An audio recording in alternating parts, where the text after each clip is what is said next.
Something much bigger than a rise in oil prices is unfolding right now, and most people are still looking at it the wrong way. What if I told you this isn't really about oil, not even about inflation, but about the possible beginning of a shift that could redefine the entire global financial system? Stay with me, because what you're about to hear could change how you see money, power, and the future of the world economy. Right now, headlines are focused on rising oil prices, supply disruptions, and geopolitical tensions. But let me ask you this: have you ever wondered why oil prices matter so much in the first place? Why does a conflict in one region ripple across the entire global economy? The answer lies deeper than most people realize. This isn't just about barrels of oil moving across oceans. This is about control. This is about leverage. And most importantly, this is about currency. At the center of this unfolding story is the Strait of Hormuz, one of the most critical shipping routes on the planet. Before recent escalations involving the United States and Israel targeting Iran, nearly 20% of the world's oil and natural gas passed through this narrow channel every single day. Think about that for a moment. One narrow passage, carrying 1/5 of global energy supply. Now, in normal times, Hormuz is simply a vital trade artery. Ships pass, oil flows, markets function. But in times of crisis, it becomes something far more powerful. It becomes leverage. Because whoever influences Hormuz doesn't just affect oil supply, they influence the entire global economy. And right now, something unusual is happening. Reports suggest that Iran may allow limited tanker passage through Hormuz, but with a condition. A condition that could change everything. What if oil passing through this critical choke point could only be traded in Chinese Yuan, instead of US dollars? Pause and think about that. It sounds technical, maybe even boring at first. But this could be one of the most significant financial shifts in decades. Because this isn't just about currency preference, this is a direct challenge to the very foundation of the petrodollar system. And if that system is challenged, what happens next? To understand why this matters so much, we need to go back in time, back to the 1970s. After the collapse of the Bretton Woods system, the United States made a critical decision. President Richard Nixon ended the dollar's link to gold. The dollar was no longer backed by a physical asset. So the question became, what would give the dollar its value? The answer came through a strategic agreement. The United States, with key support from Henry Kissinger, reached a deal with Saudi Arabia. The terms were simple but powerful: oil would be priced and sold exclusively in US dollars, and in return, the United States would provide security guarantees. That one agreement reshaped the global economy. Because from that point forward, every country that needed oil, and that's every country, needed US dollars. This created a cycle. Countries bought dollars to buy oil, which increased global demand for the dollar, which strengthened the US economy and solidified its financial dominance. This system became known as the petrodollar system. And for decades, it has remained largely intact. But now, it's being tested.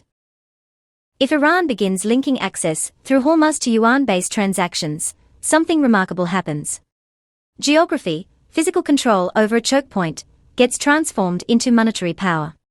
Let me ask you this.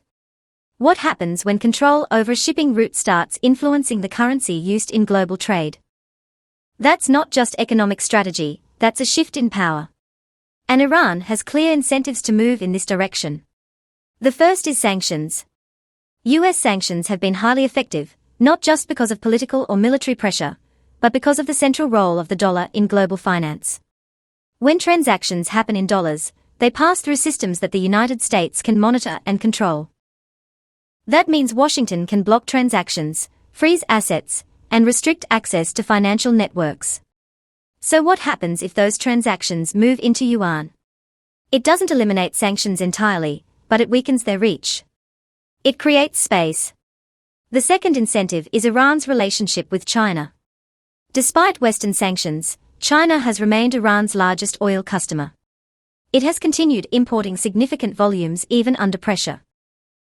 So shifting transactions into yuan doesn't just bypass some financial barriers, it strengthens a key partnership. And let's be clear, China is acting in its own interest here. This isn't charity. China has long sought to expand the global role of its currency. Encouraging energy trade in yuan aligns perfectly with that goal. And then there's the third incentive, one that's more symbolic, but just as powerful. Challenging the dominance of the petrodollar itself. For decades, the requirement to use dollars for energy trade has been one of the hidden pillars of US global influence. But that dominance isn't absolute anymore.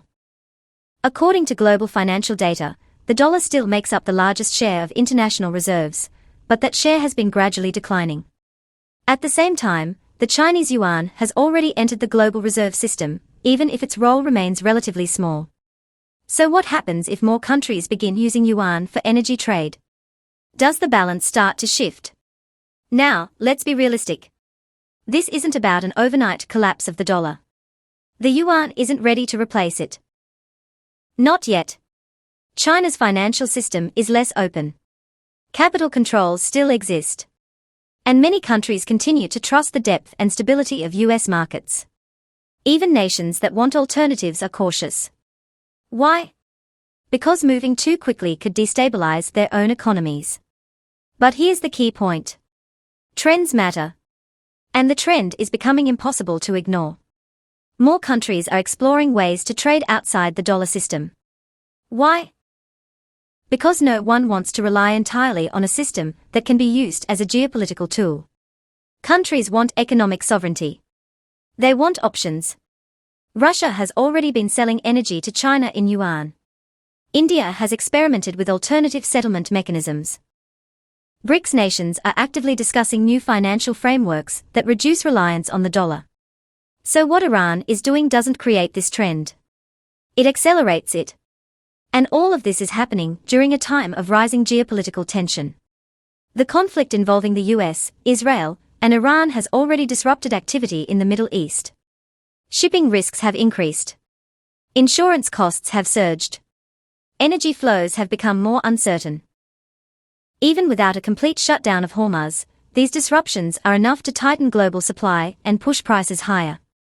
And we are already seeing the effects. Oil prices are rising. Refined products like jet fuel and diesel are increasing even faster. Airlines like Delta and American Airlines are facing massive increases in fuel costs. Think hundreds of millions of dollars. And when fuel costs rise, what happens next? Transportation becomes more expensive. Supply chains become strained. And those costs get passed on to consumers. That means higher prices and more inflation. But beyond these immediate effects, something deeper is happening. The global system that has defined the last several decades is being tested. For years, US power has rested not just on military strength, but on financial dominance, control over currency, payments, and the infrastructure of global trade. Now, that system is being challenged from multiple directions. So the real question isn't whether the petrodollar disappears overnight. It won't. The real question is, how quickly does the world begin to move away from it? Because once alternatives start to take shape, even gradually, the shift can become self-reinforcing. And that's why what's happening in the Strait of Hormuz matters so much. This isn't just a regional conflict. It's not just a temporary disruption. This is a test case. A turning point. Can control over a physical chokepoint be used to influence the currency of global trade? If the answer is even partially yes, it could set a precedent that reshapes global power. Now, let's consider the other side. What if this experiment doesn't fully succeed? That's possible too. Other countries may resist yuan-based transactions. Markets could push back. Or the conflict itself could de-escalate before these changes take hold. But here's the important part. Even if it's temporary, the signal it sends is powerful. It shows that power is no longer defined only by military strength. It's defined by financial systems, by payment networks, by control over how global commerce operates. And that's a fundamental shift. What we are witnessing is part of a broader move toward a more multipolar world. A world where economic power is more distributed. Where no single currency dominates without challenge. Where influence comes from multiple directions. The petrodollar system may not collapse overnight. But it is no longer unchallenged. And that is the real story. So let me leave you with this question. Are we watching a temporary disruption, or the early stages of a long-term transformation? Because if this trend continues, the world we've known for decades may look very different in the years ahead. If you found this breakdown valuable, make sure to like the video, subscribe to the channel, and share your thoughts in the comments below. Do you think the dollar will remain dominant? Or are we witnessing the beginning of a major shift? I'd love to hear your perspective. And don't forget to share this video with someone who needs to understand what's really happening behind the headlines. Thanks for watching, and I'll see you in the next one.